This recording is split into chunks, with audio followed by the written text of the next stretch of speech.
കാർഷിക സംസ്കൃതിയുമായി അഭേദ്യമായ ബന്ധമുണ്ട് വിഷുവിന്. വയലുകളിൽ വിത്ത് വിതയ്ക്കലും കളപറിക്കലും നാട്ടിപ്പണിയും കൊയ്ത്തുമെല്ലാം കൂട്ടായ്മയുടെ ഒരു ഉത്സവമായിരുന്നു. അതിൽ ഭൂരിഭാഗവും സ്ത്രീ കൂട്ടായ്മയായിരുന്നു.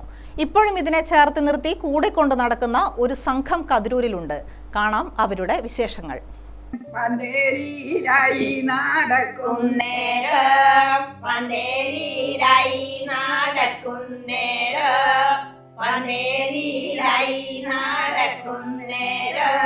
മതിലെ ഗോരിക്കളും ശിഷ്യന്മാരോ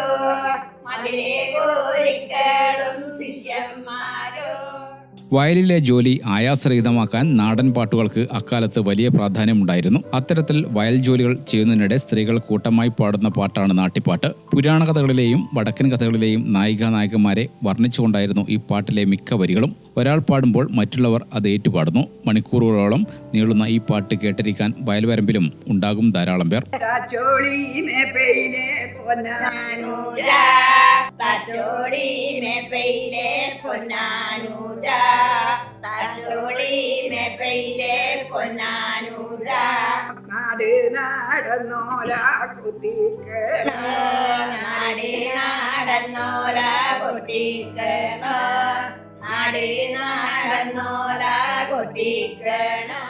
ഇന്ന് നെൽകൃഷി നമ്മുടെ ഗ്രാമങ്ങളിൽ നിന്ന് പോലും അന്യം നിന്നു പോകുന്ന സ്ഥിതിയാണ്. വയലുകളെല്ലാം നികത്തി കഴിഞ്ഞു. അവിടെ മണിമാളികൾ ഉയർന്നു വന്നു. എങ്കിലും ആ പഴയ സംസ്കൃതി മനസ്സിൽ താലോലിച്ച് നിർത്തുന്ന നിരവധി ആളുകളുണ്ട്. കതിരൂർ പുല്ലോട്ടെ പുളുക്കൂൽ ലക്ഷ്മി, വടക്കുംപാട്ടെ പനോളി ശാന്ത, വടക്കുംപാട് എസൻപുരത്തെ പഞ്ചാരചന്ദ്രി, പുല്ലോട്ടെ വാഴയിൽ പനോളി ലക്ഷ്മി എന്നിവരാണ് ആ സംഘത്തിലുള്ളത്. ഇതിന് നേതൃത്വം നൽകുന്നത് നാടൻ കലാകാരനായ കുട്ടാപ്പുവാണ്. ഒരു കാലത്ത് കല്യാണ വീടുകളിൽ തേങ്ങ അരക്കുമ്പോൾ പാടിയ തച്ചോളിപ്പാട്ട്, നാട്യപ്പാട്ട് തുടങ്ങിയ നാടൻ പാട്ടുകൾ ഇപ്പോഴും ഈ സംഘം ഗൃഹാതുരത്വം തുടിക്കുന്ന ഓർമ്മകൾ ഹൃദയത്തിലേറ്റി പാടിക്കൊണ്ടിരിക്കുകയാണ്.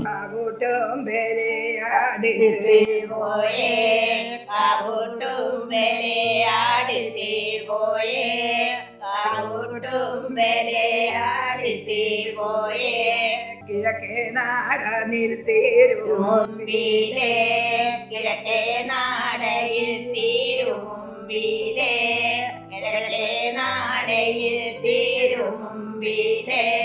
നിരവധി പുരസ്കാരങ്ങളും ആദരവും ഈ സംഘം കരസ്ഥമാക്കിയിട്ടുണ്ട്. നാടൻ പാട്ടുകൾ പാടുന്ന ഈ സംഘം പലയിടങ്ങളിലും പരിപാടികൾ അവതരിപ്പിക്കാറുണ്ടെന്ന് നാടൻ കലാകാരൻ കുട്ടാപ്പു പറഞ്ഞു. കല്യാണ വീടുകളിൽ നിന്ന് അവരുടെ സഹായങ്ങളാണ് അന്നത്തെ കാലത്ത് നമ്മൾ അമ്മിയിലൊക്കെ കൊണ്ടുവന്ന് കല്യാണത്തിന് ആഘോഷങ്ങൾക്ക് അവരുടെ സഹായങ്ങൾ വരുമ്പോൾ അവർ രാത്രികാലങ്ങളിൽ അവർ ഒരുമിച്ചിരുന്ന് പാട്ടുകൾ പാടുന്നുണ്ടായിരുന്നു. അതൊരാൾ പാടുകയും മറ്റുള്ളവർ ഏറ്റുപാടുകയും ചെയ്യുന്ന ആ നാട്ടിപ്പാട്ടുകൾ അന്യം നിന്ന് പോകുന്ന പാട്ടുകളായി മാറിയിരിക്കുകയാണ്. അപ്പോൾ ഇന്ന് നമ്മുടെ നാടിനകത്തുള്ള ലക്ഷ്മി ചേച്ചിയും ചന്ദ്ര ചേച്ചിയും നമ്മുടെ ഇവരൊക്കെ പാടിയ പാട്ടുകളൊക്കെ നാട്ടറിവിൻ്റെ പഴമയുടെ പാട്ടുകളാണ്. ഈ പുതുതലമുറകൾക്ക് അത് പകർന്നു കൊടുക്കാൻ വേണ്ടിയിട്ട് അവർ വളരെ ശ്രമിക്കുന്നുണ്ട്. നമ്മൾ അതിനോട് ഇഷ്ടമുള്ളതുകൊണ്ടാണ് അവരെയൊക്കെ ചേർത്ത് പിടിക്കുന്നത്. സ്കൂളുകളിലും അതുപോലെ തന്നെ എന്തെങ്കിലും പരിപാടികൾ വരുന്ന സമയത്ത് ഇവരെ പോലുള്ള ആളുകൾ ആ പാട്ടുകൾ ഇന്ന് പാടിക്കൊണ്ടുവെക്കുന്നത് അവരുടെ ജീവിതത്തിൽ ഏറ്റവും വലിയ സന്തോഷം. കാരണം പഴയ കാലത്ത് വയലേലകൾ പണിയെടുക്കുന്ന സമയത്ത് വെയിലിൻ്റെ അധ്വാനത്തിൻ്റെ ഭാരം കുറക്കാൻ വേണ്ടിയിട്ടാണ് ഈ പാട്ടുകളൊക്കെ പാടി വന്നതാണ് എന്നാണ്. അപ്പോൾ അത് കേട്ട് പഠിച്ചതാണ്. അവരൊക്കെ ഈ പാട്ടുകൾ കേട്ട് പഠിച്ചിട്ടുള്ളതാണ്. എല്ലാവരും അതും എഴുതി കൊടുക്കുകയോ ഇന്നത്തെ പോലെ എഴുതി കൊടുക്കുക, അത് ചിട്ടപ്പെടുത്തൽ, അത് വാമൊഴിയായിട്ട് അവർക്ക് കിട്ടിയ പാട്ടുകളായിരുന്നു. ആ പാട്ടുകളൊക്കെ ഇന്ന് അവരെ മക്കളിലേക്ക് എത്തിക്കാൻ വേണ്ടിയിട്ടുള്ള അവർക്ക് വളരെ സന്തോഷത്തോടു കൂടിയാണ് ഇവർ ഓരോ പരിപാടിക്കും വരാറുള്ളത്. ചെറിയ പ്രായത്തിൽ തന്നെ വയലിലെത്തി ഞാറ് നടുമ്പോൾ മറ്റുള്ളവർ പാടുന്നത് കേട്ട് പഠിച്ചതാണ് നാട്ടിപ്പാട്ടെന്ന് പനോളി ശാന്ത പറഞ്ഞു. 5ാം ക്ലാസ് വരെ ഞാൻ പഠിച്ചുള്ളൂ.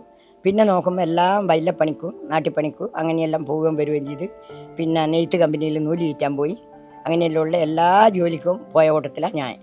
പിന്നെ ഇതേപോലെ തന്നെ കല്യാണ വീട്ടിൽ പോയി കഴിഞ്ഞാൽ നല്ലോണം ആരെങ്കിലും പാട്ട് പാടുമ്പോൾ അന്യ ആദ്യം വിളിക്കുക. അപ്പോൾ ഞാനിങ്ങനെ വൈക്കല പാടും. പക്ഷെ മറുതി കൊണ്ടൊന്നും തലേ കാര്യമില്ല. ചേച്ചീൻ്റെ തൊട്ട് തലേ കാര്യമില്ല എനിക്ക്. ഞാനിങ്ങനെ വൈക്കല പാടും. ഇപ്പോൾ ഞാൻ എവിടെയെങ്കിലും വിളിക്കുമ്പോൾ ഞാൻ ഒറ്റക്കെങ്കിലും പാടിക്കൊടുക്കും. കല്യാണ വീട്ടിലെല്ലാം അധിക സ്ഥലത്ത് നമ്മൾ ചേച്ചീൻ്റെ പേര് ഈടെ ഇവൻ വിളിക്കുമ്പോൾ ഇവരുടെ കൂടെ വരും. അപ്പം നമ്മൾ അങ്ങ് സംപുരത്ത് ആരെങ്കിലും മുമ്പിൽ പാടുന്ന കൂട്ടുണ്ടെങ്കിൽ നമ്മൾ ഇങ്ങനെ ഒപ്പര ഒരു 3-4 ആൾ ഇരുന്നിട്ട് അധികം ഇവളെ ഉണ്ടാകുക. എനിക്ക് ഇവളെ കൂട്ടിയിട്ട് നമ്മളിങ്ങനെ പാടിക്കൊടുക്കലാണ്. സന്തോഷം. ഇപ്പൊ ഈ കുഞ്ഞുമോൻ വിളിക്കുന്നതുകൊണ്ട് ഏറ്റവും സന്തോഷം. നമ്മൾ ഈ പാട്ടെല്ലാം ഇത് മൺമറിഞ്ഞു പോയതാ, അതെല്ലാം പിന്നെയും പൊന്തി വന്ന്. അപ്പൊ നമുക്ക് സന്തോഷം തന്നെ, എല്ലാവർക്കും ഇഷ്ടാ. പിന്നെ വീട്ടിൽ കൂടലിന് ഒരിക്കൽ 2 പെരുതാറ്റിൽ അങ്ങനെ വിളിച്ചിട്ട് പോയിന്. അതെല്ലാം നമുക്ക് ആദരവ് തന്നിനിങ്ങനെ. ശിഷ്യന്മാരോ മതിലേ ഗോരിക്കളും ശിഷ്യന്മാരോ മതിലേ ഗോരിക്കളും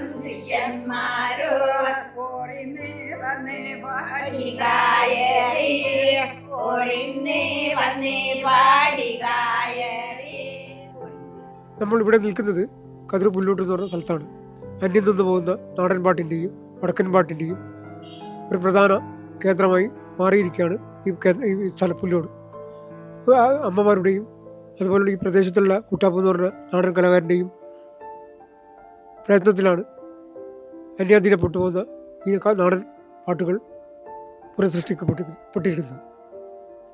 ക്യാമറാമാൻ രജിത്തിനോടൊപ്പം റിപ്പോർട്ടർ പ്രശാന്ത് ഗ്രാമിക.